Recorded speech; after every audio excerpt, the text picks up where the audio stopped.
me! It hurts! The wind swept across the dry plains, carrying with it the cries of a desperate mother. Clara Jennings clutched her son, Ethan, as the sheriff's men waited by the wagon. Her hands shook, her eyes red and raw from days without sleep. The world around her, her husband's old ranch, the dying corral, the wilted fields, was slipping through her fingers like dust. "Please," she begged, voice cracking under the weight of a pain words could barely hold. "Don't take my child, he's all I've got." The sheriff's jaw tightened, his hat low over tired eyes. "I'm sorry, ma'am.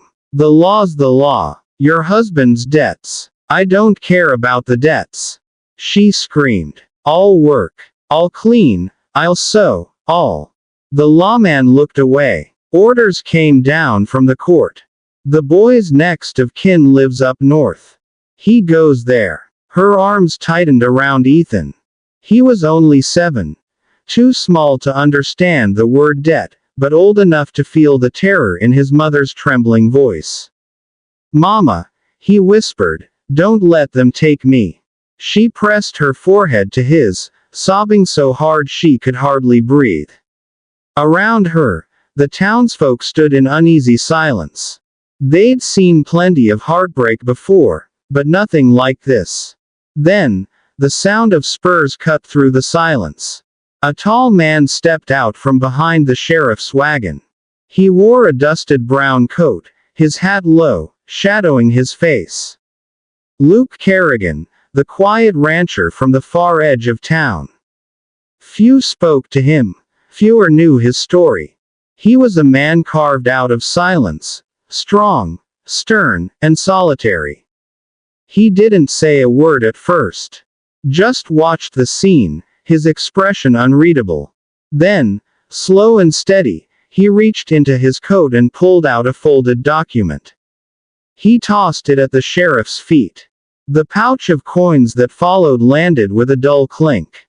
"That cover it?" he asked, voice deep and calm. The sheriff bent, opened the pouch, and his eyes widened. "Luke, this is more than what's owed." "Good," Luke replied. "Then there's no reason to take the boy." Clara's sobs quieted. Her eyes lifted, confusion and disbelief mixing with tears. "Why?" she whispered. Luke tipped his hat slightly toward her. "Because no one should lose their family over money." The lawman looked between them, then sighed. "Debt's cleared. The boy stays." And just like that, it was over. The men left, the crowd dispersed, and Clara found herself standing in the quiet dust, her son in her arms and her heart still racing. Luke turned to leave, his boots crunching on the dry earth. "Wait," she called out. "I don't know how to thank you." He paused but didn't turn around. "Don't need thanks, ma'am. Just keep him safe." Then he mounted his horse and rode off into the horizon, a lone figure swallowed by the setting sun. Part 2. The Promise of Tomorrow. Days turned into weeks, and Clara tried to rebuild what little she had. But the world had taken more than her home, it had taken her spirit. Every night, she'd tuck Ethan in and stare out the window toward the North Ridge, where Luke's ranch sat in silent distance. Then one morning, she received a letter. It wasn't signed, but she knew who it was from. "Work's plenty up at Kerrigan Ranch.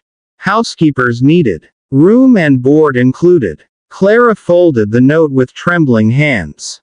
It wasn't charity, it was an offer. One she couldn't afford to refuse.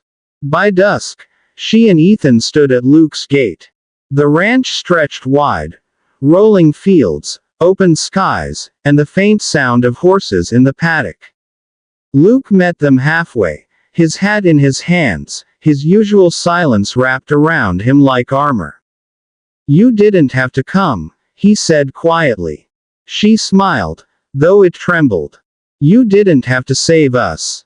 For a moment, he said nothing. Then, Guess we both did what we had to. She began working at the ranch, cooking, cleaning, tending to the gardens, patching old quilts. Ethan followed Luke everywhere, asking questions about horses and fences, filling the empty ranch with laughter it hadn't heard in years. At night, when the sky turned soft and golden, Clara would sit by the porch and watch Luke fixing a fence, or calming a restless mare. His silence no longer felt cold, it felt steady. Safe. One evening, as thunder rolled in from the west, Ethan came running inside. "Mama, Mr. Kerrigan's out there. He's hurt." Clara rushed outside to find Luke kneeling near the barn, holding his arm, blood seeping through a torn sleeve. "It's nothing," he muttered, brushing it off. "You call this nothing?" she snapped, kneeling beside him. Her hands were gentle but firm as she wrapped his arm with cloth torn from her apron. "You help everyone but never let anyone help you." He looked at her then. Really looked at her. The rain fell softly, dampening her hair, catching the light of the lantern. "Been a long time since anyone's tried," he said quietly. Their eyes met, the silence between them no longer empty but full, of something fragile, something new. From that night on, things began to change. Luke started joining Clara and Ethan for supper. He listened to their laughter, their stories, even smiled sometimes. He taught Ethan how to ride, how to mend fences, how to listen to the land. And Clara, she began to feel something she thought she'd buried long ago: hope. One late evening, after putting Ethan to bed, she stepped onto the porch. The moonlight painted the ranch silver, the air still after a long day. Luke was there, leaning against the railing, his hat resting beside him. "Ethan's growing fast," he said. "Got his mother's heart." Clara smiled softly. "And your patience." A pause. Then he turned to her, his eyes gentle but guarded. "You don't have to stay here forever, Clara. When you're ready, I'll help you find a place of your own." She looked down at her hands, then back at him. "And if this already feels like home." For a moment, the world seemed to stop. The night air thickened between them, heavy with words left unsaid. Luke's hand brushed hers, hesitant, rough, but real. "You deserve better than this old ranch," he murmured. She shook her head, tears glinting in her eyes. "You gave me back my family, Luke. There's nothing better than that." He swallowed hard, then took a slow step closer. "You sure?" Clara nodded, smiling through her tears. For the first time in a long while. The wind stirred, carrying the faint scent of rain and wild sage. And there, under the quiet glow of the moon, the silent rancher who'd once lived in the shadow of his own loneliness finally found the courage to speak the words his heart had long kept hidden. "Then stay," he whispered. "Both of you." And she did. The ranch, once silent and cold, began to hum with life again. Morning laughter, evening songs, the echo of hooves across the fields.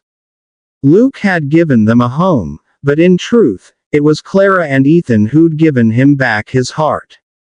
Sometimes salvation doesn't come with grand gestures, it comes with quiet acts of love, born in the dust and the dawn of second chances.